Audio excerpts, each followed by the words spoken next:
I set this aquarium up with a dirt substrate, and I didn't cycle the tank, and I put these discus in here. The first update that I want to share with you today is that I've added a new discus, and it's the one you see in this shot right here. It's only been in the tank for a couple of days, and it's kind of been hiding until just recently.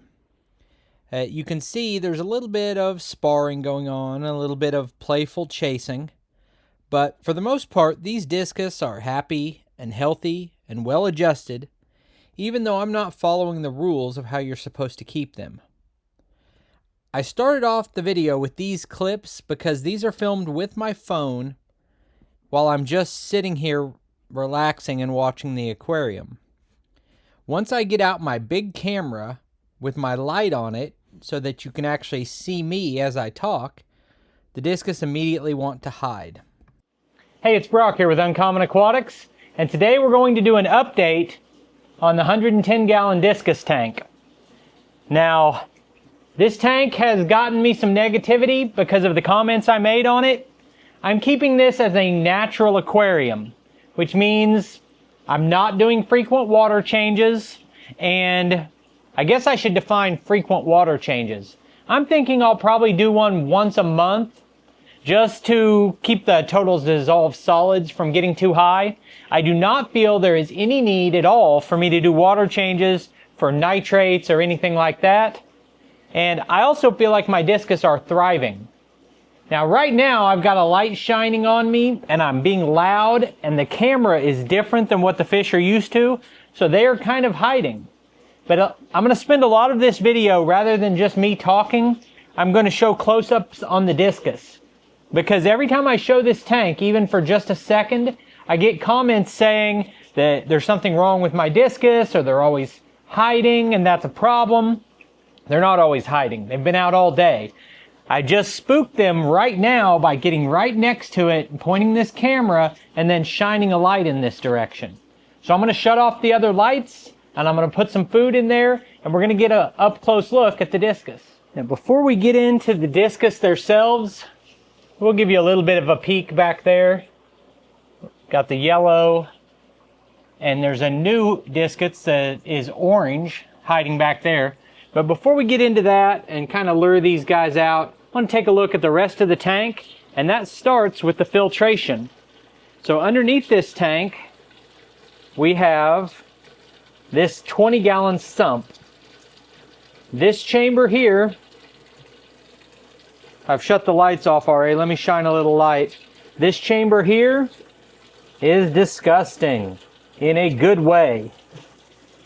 All of that gunk and grime, all that funk in there.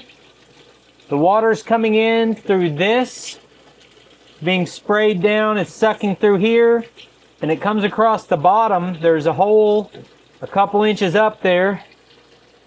Goes through all of this lava rock, through this filter pad, down into the pump chamber where I've got bio balls.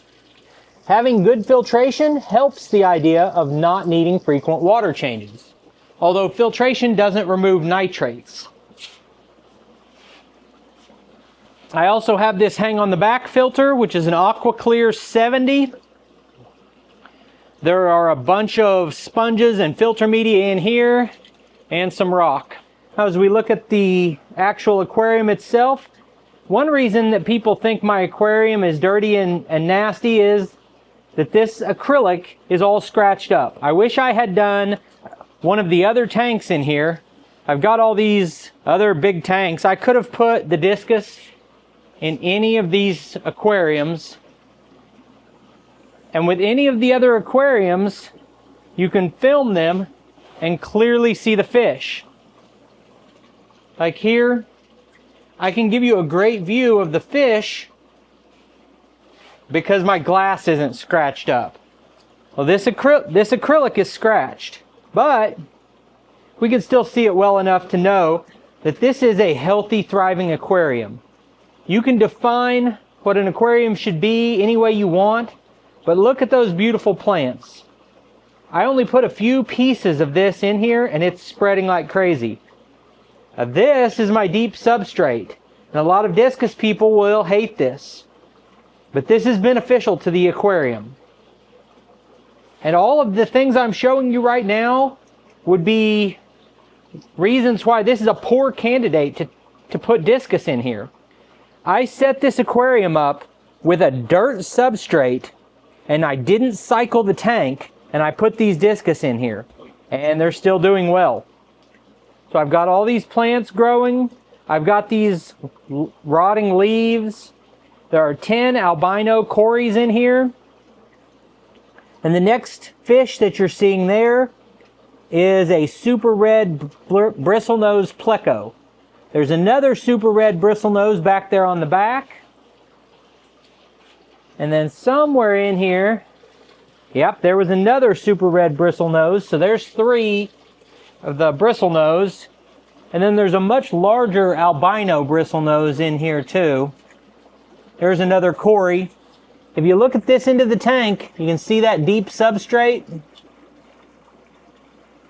And you can see all this discoloration inside these rocks.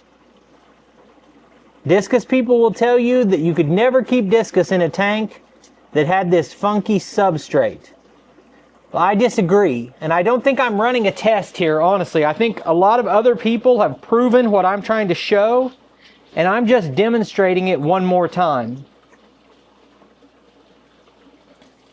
Also in this tank, when you look at this, see all those scratches? I couldn't get those out.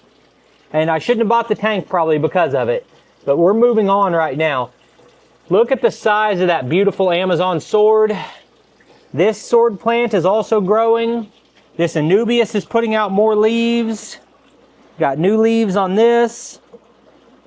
This cryptocorn is growing really well. But see all that mulm and that funk and gunk in there? People will say that's bad for your discus, and I just disagree. I think it's a natural part of the aquarium, and I actually think it's like gold, and you want to have it. So we've got all this driftwood, we've got a little Java fern here, we've got some more sword plants here. There's more Anubias. Here is more Anubias. Look how beautiful those leaves are. There's 4 leaves on this. That third one over that's pointing almost straight up, that's a new leaf since that plant's been moved in here. We got another Anubias back there. Another Amazon sword back there. Now I've got this big camera right up at the aquarium and it's scaring the fish back. But I'm gonna go ahead and put some food in here and get these discus out of their little hiding places.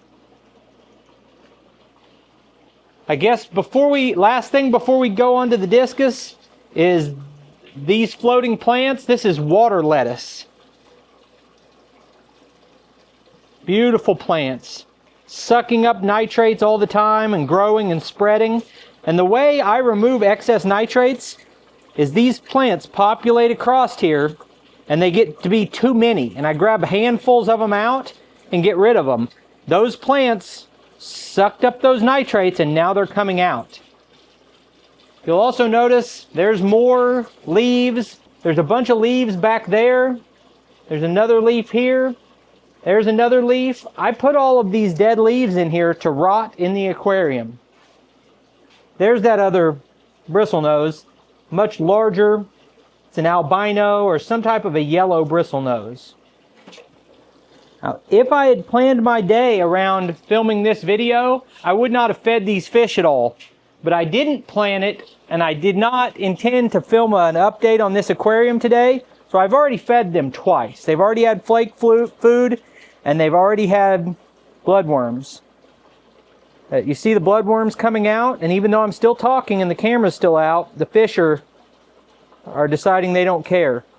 If I just sit here and look at stuff on my phone and watch the fish, then they're all over the front of the aquarium. They just get spooked by my presence. Tell me that's not a gorgeous aquarium. It's perfect and it's healthy. But this was set up as a new aquarium and discus were put in it before it was aged. And if I was giving someone advice about keeping discus, I would say don't add them to a new aquarium. Only put them in an aged aquarium. And I broke that important rule. But look at this fish. He's still thriving. The colors look great. He's grown. When he comes out, you'll see his height of his top and bottom fins look great. Let me back the camera away and see if they'll come up. So there you have it. That's an update on my Discus tank after just a little bit over a month. And I have 100% confidence that the longer I let this tank go and the longer I do exactly what I've been doing, the more it's going to be healthier and more vibrant and more mature, and the fish are going to be more active and less shy, and it's just going to get better and better. So I appreciate you taking time to watch the video. I'll put links on the screen to a couple more of our videos, and I'll see you next time.